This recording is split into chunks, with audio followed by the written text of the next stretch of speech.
So here we are, part B. So we were on Dr. Hammer, Dr. Hammer, and talking about the GNM learning website. So basically he started to categorize the types of trauma, and he mapped, what he did is he mapped the brain. So he knows exactly which part of the brain correlates to which body part. So this didn't go down very well with the world, really, with conventional medicine, because what he did is that he wanted to publish his work, and he wanted to have it registered and tested so that it could be taught to medical students and spread the news to the world because of this new discovery.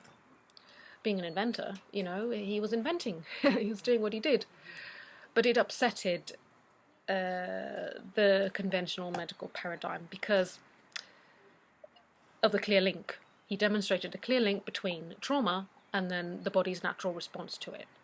So, not as a result of chance. We don't get ill as a result of chance, but the body has a predetermined way of dealing, like a biological program that we're all born with to heal ourselves, basically.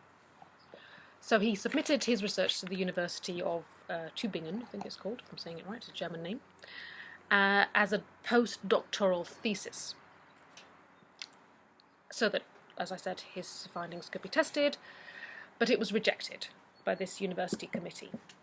And they gave him an ultimatum to either deny his findings or his contract as a doctor would be revoked. His contract with them as I think he was a lecturer, teacher there. Anyway, so even though he presented these well-substantiated scientific findings, he went ahead with it, even though they wouldn't have it. So they gave him this ultimatum. He was dismissed, and so he retreated to his private practice, because he had his own private practice, where he continued his research then, because he was rejected by this. He couldn't publish his work, he couldn't get the news out there. He tried to open a private practice so that he could practice privately this German new medicine paradigm, but this was also opposed. Even his patients wrote to the officials, the health officials at the time in this area, but they had all their letters and applications returned unopened. They didn't want to know, and this to date still has not changed. It's still this way. In 1989 he was sentenced by a court to stop him from practicing medicine. Despite the fact that his scientific work has never been disproved, he was asked to renounce his findings on the origin of cancer and to conform to the principles of official medicine. So they wanted to get rid of him, basically. They didn't want him publishing anything to do with his work, they didn't want to have any interest in his theory, and they wanted him barred as a doctor. But he determinedly continued, and by 1987 he had analysed over 10,000 cases of patients, and so he'd expanded his study to practically all known diseases, and he'd mapped them all and researched them and given his findings for them all. Now this is the website. You will find GNM Learning. They're all listed there. If you go to the search bar, you'll find them under A to Z of all the diseases known to man and their causes. Very, very interesting. But in 1997 he was arrested. He spent 19 months in prison for giving free advice to 3 people. Hello, River. Hello. So he gave them free advice without a medical license, because obviously he'd been stripped of his medical license. So when you compare this to the man I think he was a young boy, who shot and accidentally killed his son, this person was given a 6-month probation sentence for illegal possession of a weapon. No prison time.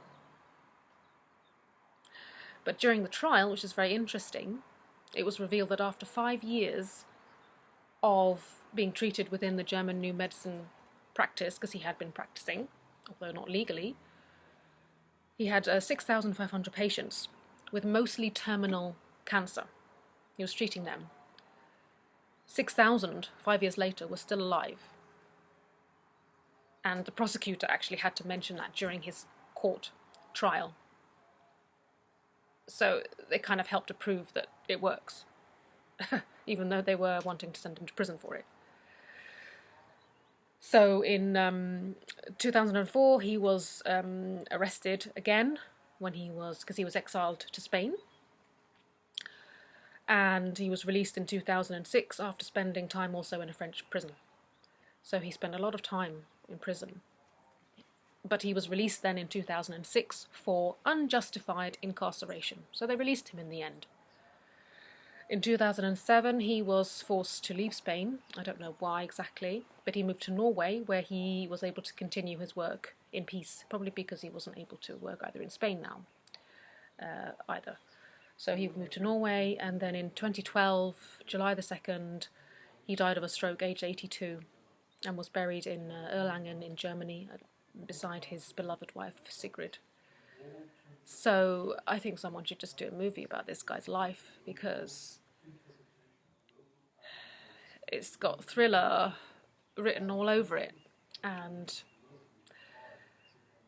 you wonder, his life's work was not recognised. It's becoming more popular now, and if you go online you can find lots of German New Medicine people talking more freely about it, but he laid the groundwork for this theory. And just really sad, really, what happened to him, and all sparked by the death of his son, which was really tragic. So you wonder, was it a conspiracy by the drug companies? Obviously there's a huge vested interest there. They don't want things like this to come out because it means people aren't going to be taking their drugs anymore, and pharmaceuticals is a majorly big business. Is it the medical arena? Because they work kind of hand in hand. And I'm going back to what I said before, I'm not slating conventional medicine, but conventional medicine has its limitations.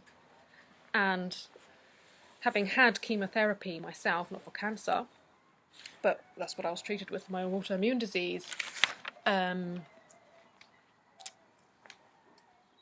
also steroids, these drugs, they're not without huge side effects for people. But they continue to use these methods and seem unwilling to want to try to open the scope a bit, to give people more choices, which is why I'm here doing a video like this, because people deserve to know what options are available to them. And most people don't know, because it spreads by word of mouth, or you just happen to come across it. Someone happens to come across it. But again, I'll get more into this next time as to how it actually works. I'm going to give you an example with my long-standing skin condition, eczema, and also my autoimmune disease, where that comes in as regards German New Medicine. I really want to share those two cases with you. But as I said, this paradigm is not for everybody. It's for people who are ready to look at the traumas they've had in their life and to connect them.